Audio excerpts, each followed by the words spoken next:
Hello everyone. You're working on your final paper now for the class. I want to overview the assignment in this video and give you some resources to help you do it well. So the first thing we should do is actually go to the assignment and make sure you understand its requirements, its components, its deadlines. So here we are, and this is online in Module 3. For the final research paper, you'll take one of your first 3 papers and supplement it with library and online research that enhances your argument and your analysis, and that puts you into a wider scholarly conversation. I hope you will decide to write on one of your first 3 papers because you'll build on something that's already pretty strong.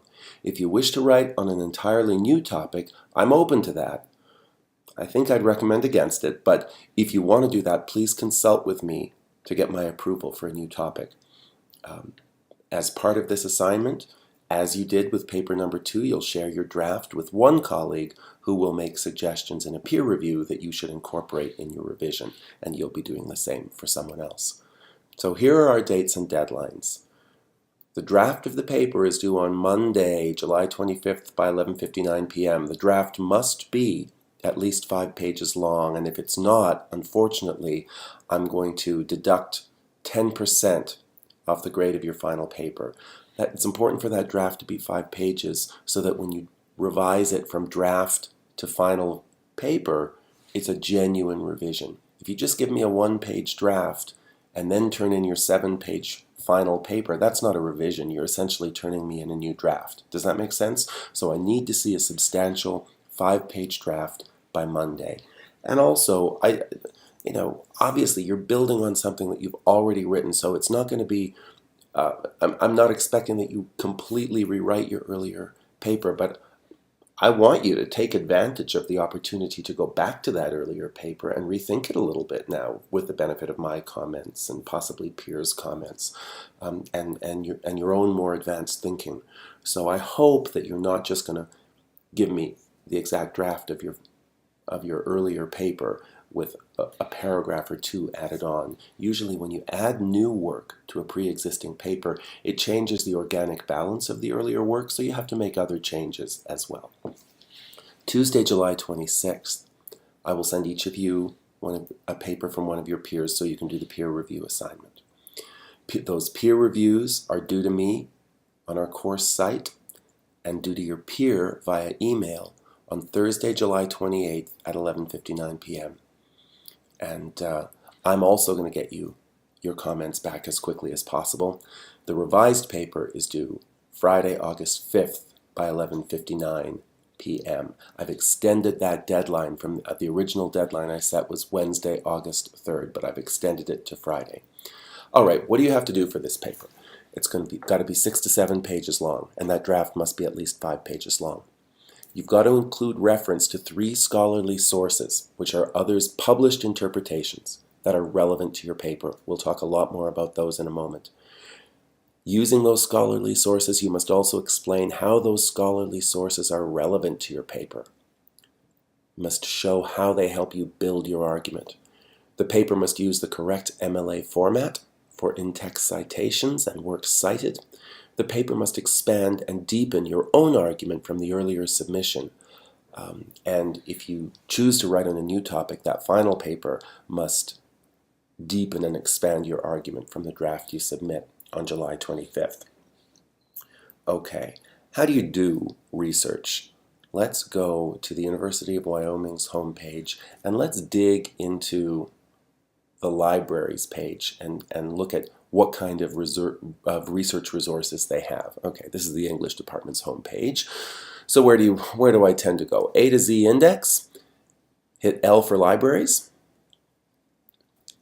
hit libraries at UW, and now you have the library's homepage. The place to go first is this blue box, the Research Launchpad. Let's click that. Now, if you're searching articles and books, you can type titles or search terms directly into these boxes. These are the quick and dirtiest ways to get started on your research.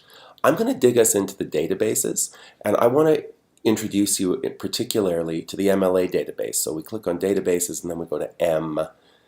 The MLA is the Modern Language Association. And it is basically the clearinghouse of all the great research that gets done in English and humanities fields. So we scroll down the M's to MLA, International Bibliography. You're going to have to log in to get access to the MLA bibliography database. It'll take a second. Now what I'd like to do is just do a search. Let's imagine that I'm doing my final paper on Othello, and I know that my topic is going to be the relevance of the handkerchief, that handkerchief that Othello gives Desdemona that she loses, that becomes the center of so much controversy in the play. So I'm writing on Othello. I want to type in to my search engine Othello. I'm not going to show you, but if I just typed in Othello and did a search, I'd get about 5,000 hits, if not more. So that's going to be too many to be useful. So what you do is you then link Othello to another search term, Othello, and let's go into handkerchief, because that's what I'm writing my paper on anyway. We hit search, and let's see what comes up. It's going to take a moment. There we get 36 results. That's kind of manageable. Here's our results. So you get the title, in this case it's Othello's Black Handkerchief. You get the author, Ian Smith. You find out where the piece originally appeared, Shakespeare Quarterly, in spring 2013.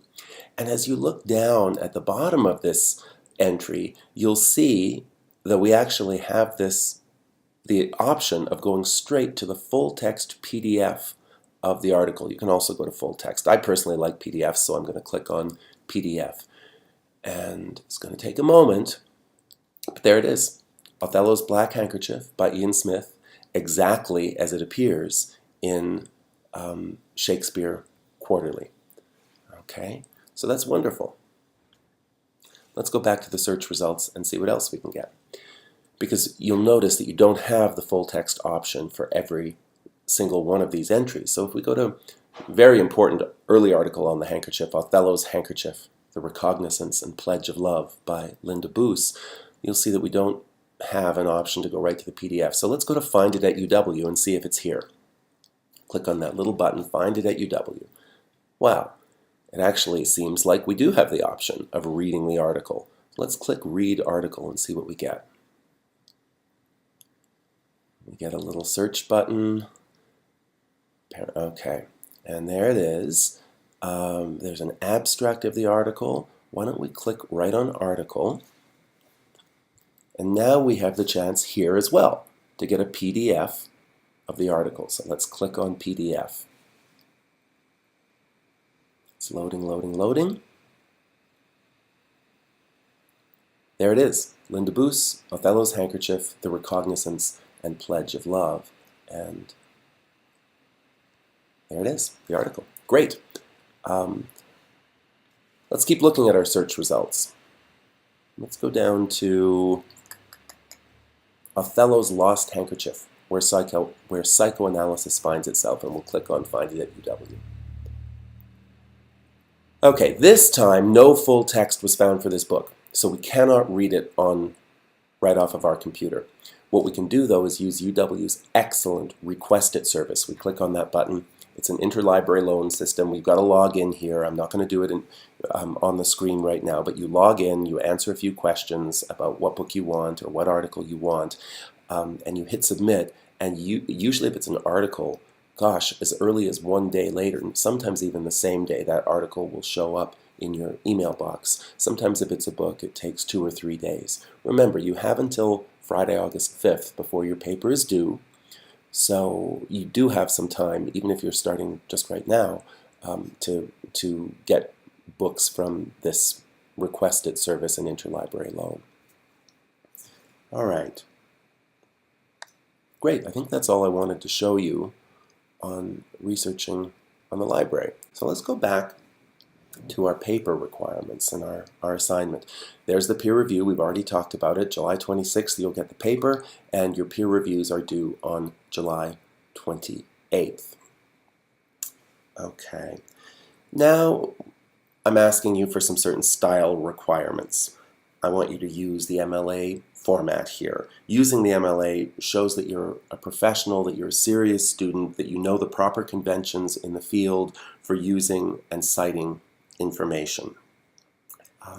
I want to show you now a wonderful research resource when it comes to writing, and that's the Purdue OWL. OWL stands for Online Writing Laboratory, and you can just find it by Googling Purdue OWL.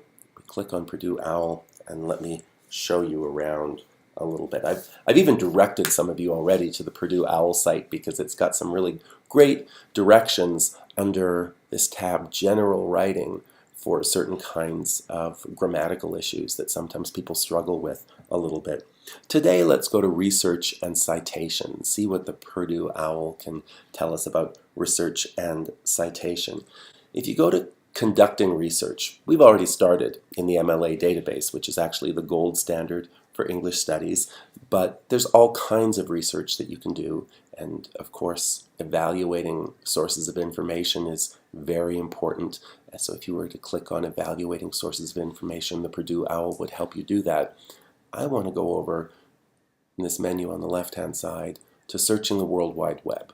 So let's click on that, because a lot of people like to use the World Wide Web for their research.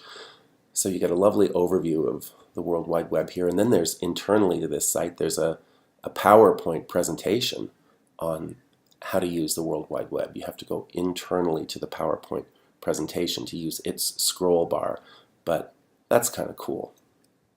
Let's think about the web.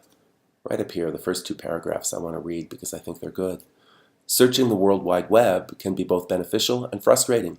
You may find vast amounts of information, or you may not find the kinds of information you're looking for at all. Searching online will provide you with a wealth of information, but not all of it will be useful or of the highest quality. And obviously we're interested in good research that's going to help you.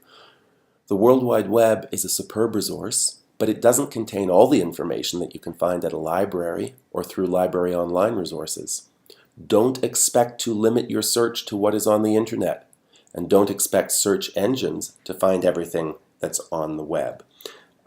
So let's actually go to searching with a search engine here, this link. Searching with a search engine. If I hit the link, there we go. And it's going to describe how you can do this well. I mean, we think we all know how Google works, and of course to a certain extent we do all know how to do a Google search, but we might not know that there are some simple ways to become a much more better, precise researcher on Google, a researcher who wastes way less time turning up useless hits, and the Purdue OWL will help you learn these strategies. I mean, look at that, all kinds of internal links, very, very useful tips for searching, okay?